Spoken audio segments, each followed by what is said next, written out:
Hi, I'm Erik-Winograd, the Chief Developed Market Economist at AllianceBernstein, and I'd like to talk with you today about the global economic outlook.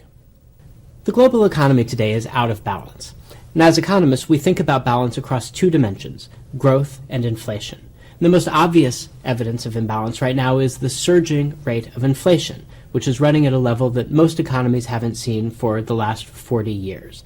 And there are causes for that and details about that we'll go into over the course of the next few minutes. But the starting point is to understand that policymakers are always in pursuit of balance. The global economy functions best, and individual economies function best when they are in balance, when growth is consistent with its long-run average, with what people have come to expect, and when inflation is running at a level that is normal. Now, that normal can be different from economy to economy, but you should think about it as the level at which people don't think about it, right? Where it fades into the background. And the reason is that when people have to think about inflation, when businesses have to think about inflation, it changes their behavior. It influences the way that households allocate their spending, it influences the way that businesses invest for the future, and it limits the efficiency of the economy. And so as we move through a discussion of the global economy, keep in mind that what policymakers are pursuing is a healthy, normal, balanced state of the economy. So how do central bankers bring an economy that is out of balance back into balance? The primary tool available to them is interest rates. If an economy is too weak, if inflation is too low, they can lower interest rates, and that boosts growth, it encourages consumption, and over time it increases prices. By contrast, if an economy is too strong, or if, as is the case today, inflation is too high, central bankers raise interest rates.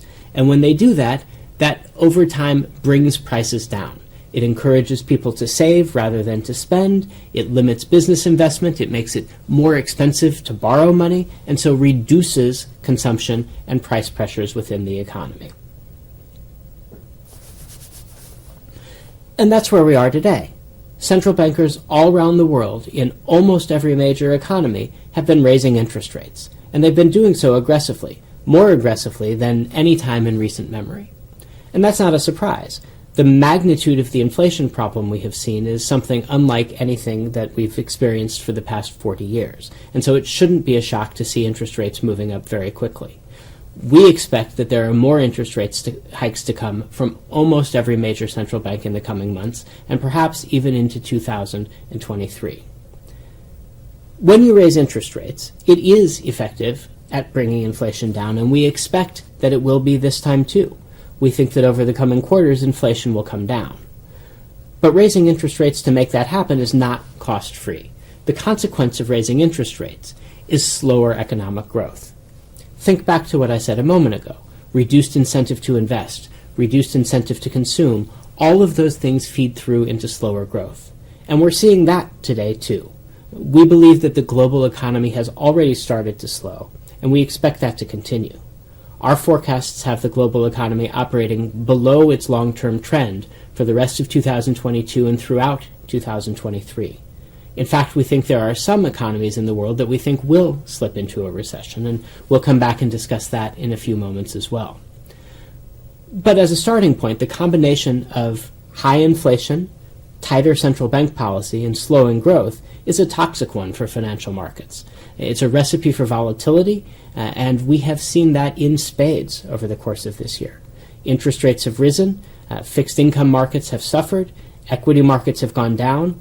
All of this is the consequence of the economy being out of balance and the steps that central bankers have to take in order to bring it back into balance.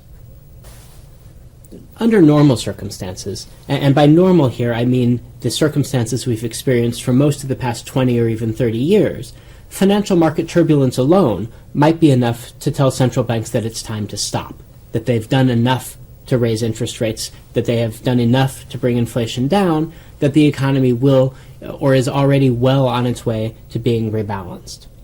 But these are not normal times, and indeed we expect that despite market turbulence, central banks will be forced to continue raising interest rates because the magnitude of the inflation problem is so significant. So if it isn't financial market turbulence that will signal to central banks that they have gone far enough, what is it? What will tell them that the time has come to ease off to allow the markets to breathe a little bit more and to allow the economy to re-accelerate.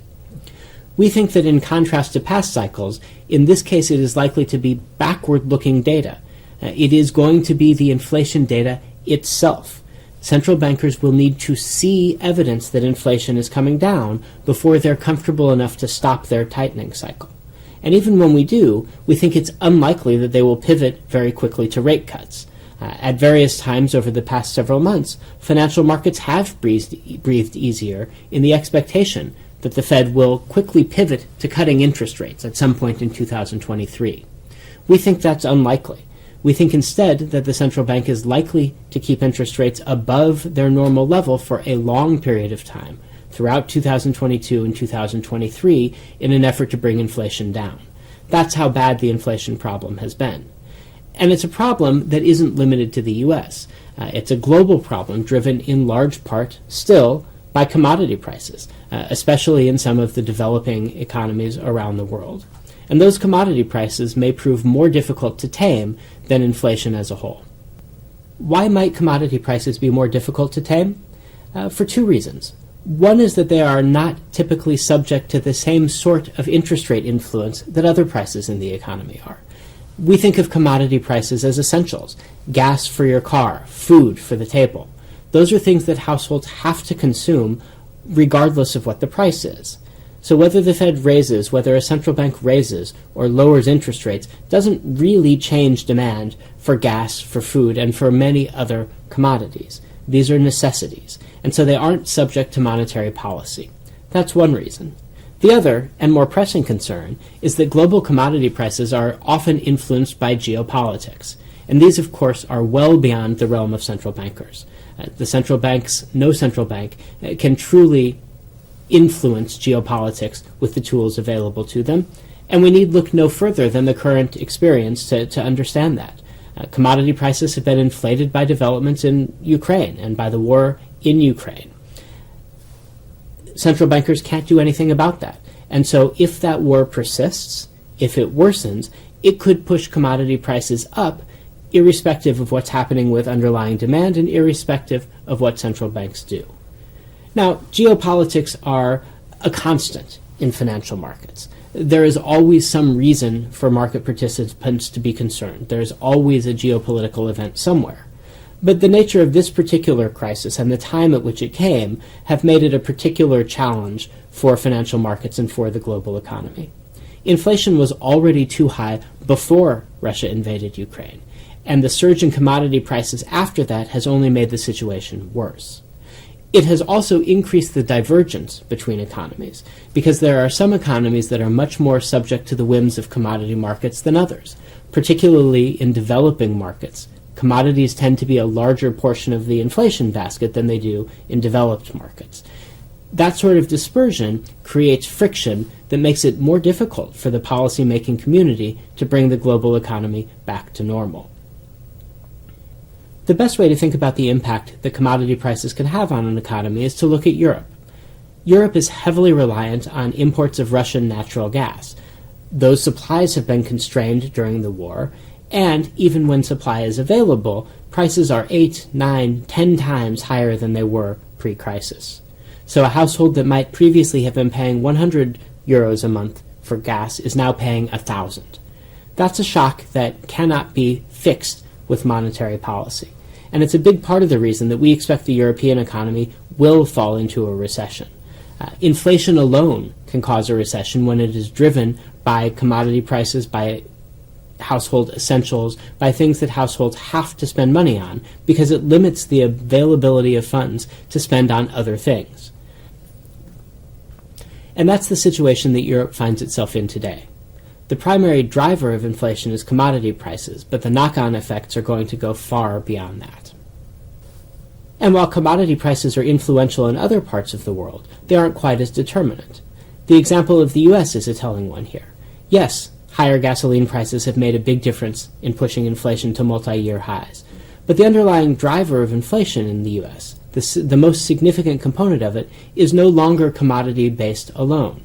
It is driven in large part by services inflation, by the strength of the labor market, by increasing wages, by things that may be influenced by commodity prices but aren't driven by them. There is a supply and demand imbalance in the U.S. that is pushing prices up. That's the bad news. The good news is that that is more subject to monetary policy influence. The Fed and the ECB may not be able to end the war in Ukraine, and they may not be able to push the price of gasoline or natural gas lower, but the Fed can reduce demand in the economy and help to rebalance supply and demand by raising interest rates. Just as the situation in the U.S. is different than the situation in Europe, so too is the situation in other countries around the world different than it is in either the U.S. or Europe. Japan, for example, is in a very different place economically.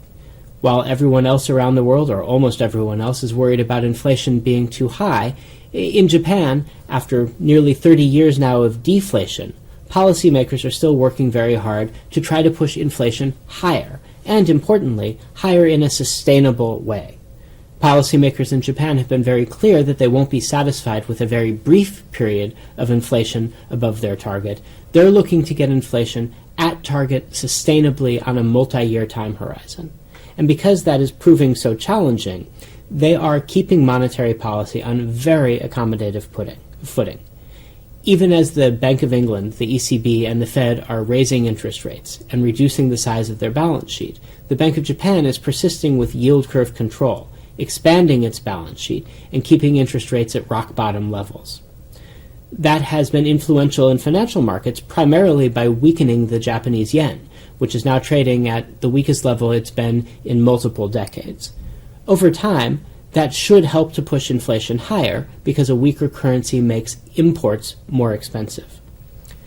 China, too, is a little bit idiosyncratic. We've talked about the reopening from COVID, but that's a process that was much slower to take root in China, which pursued a zero-COVID policy longer than most other major economies.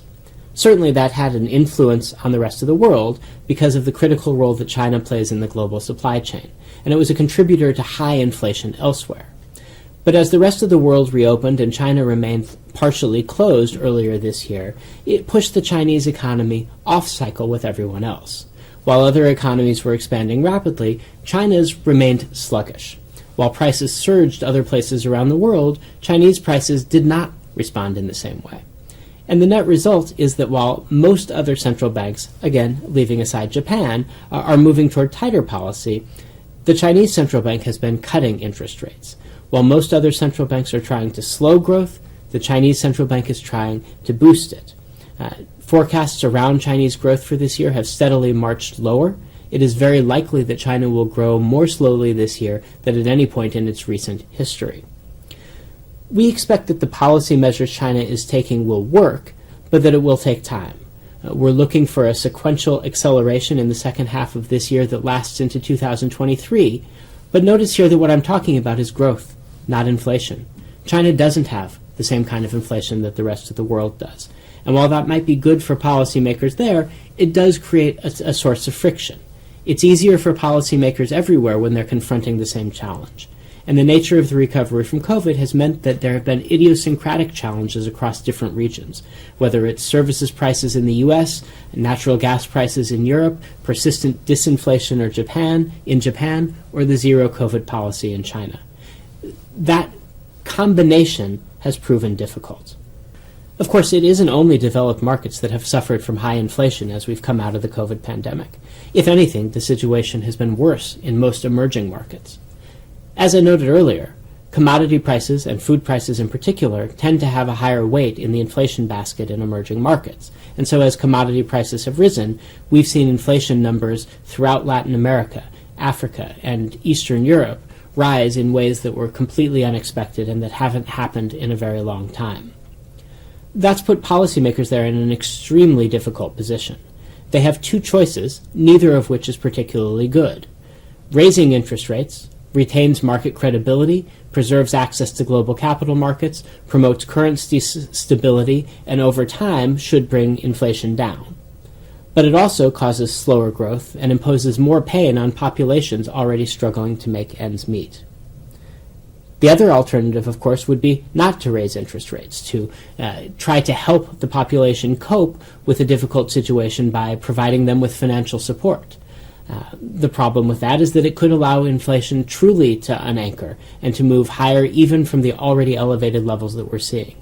It would also likely trigger currency weakness that could make the situation even worse, and would very likely limit access to capital markets, constraining the ability of governments to spend money to help their populations. Confronted with these two unpleasant alternatives, central bankers in most emerging markets have chosen what they believe to be the lesser of two evils, and they have raised interest rates aggressively over the course of the last year. Despite those sharp increases in interest rates, we think there's more to come. We don't think that the job is done yet in most countries, and we continue to expect that higher interest rates there will cause economic weakness and financial market turbulence. It won't be until we move later in this cycle, and probably until developed market central banks are able to start pivoting toward a focus on growth, that emerging markets will feel some relief. We hope that that happens in 2023, but it may be a 2024 story. While I know that the economic outlook I've laid out isn't a particularly happy one, with central banks around the world forced into escalating rate increases to combat inflation, with growth likely to slow, and with financial market turbulence likely to continue, I think it's important to remember that with challenges come opportunities. And we do think that this environment is generating some opportunities, both in the short term from an investment perspective, and also in the longer term, when we think about the structural transformations that this sort of crisis are likely to engender in the global economy. From an investment perspective, the bad news is that as interest rates have risen, investors have lost money on fixed income assets. The good news is that with yields much higher now, the opportunity to take advantage of those yields suggests that investors will have the ability to make money on a forward-looking basis. We think there are opportunities emerging in higher-yielding credits, higher-yielding markets that are now offering yields that we haven't seen for a very long time. But let's leave aside the short term and think about the long-term sorts of changes that we think that the COVID pandemic and its recovery could lead to in the global economy. There are some obvious examples. The use of technology in the way that all of us conduct business these days should, over time, increase efficiency.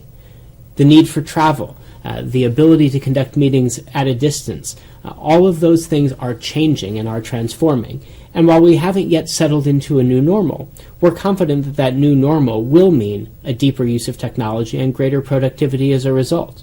And investors can benefit from that in many ways. Of course, looking directly at companies that take advantage of those technologies by selling them is a start, but also companies that benefit from them, that are able to operate in a more efficient way. We would like to think, and we expect, that over time this period will also lead to significant technological innovation. Periods of crisis usually do. And while it's very difficult to predict beforehand what those will be, we think that it's important to keep in mind that new technologies will emerge that probably would not have had not they been forced upon us by this period of pandemic. But it goes beyond technology. We've learned a lot about the interrelationship between countries in the global economy. We've learned about the vulnerabilities that can cause. We've understood better the ways in which countries influence what happens in other places. We learned what happens in one place doesn't stay in one place. It does tend to travel around the world.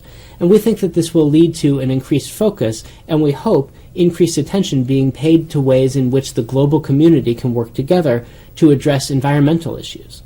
Much as the pandemic traveled from country to country, so do issues around the environment. A rising global temperature influences everyone. And we expect that in time, the global community will respond to that in a way that will be helpful.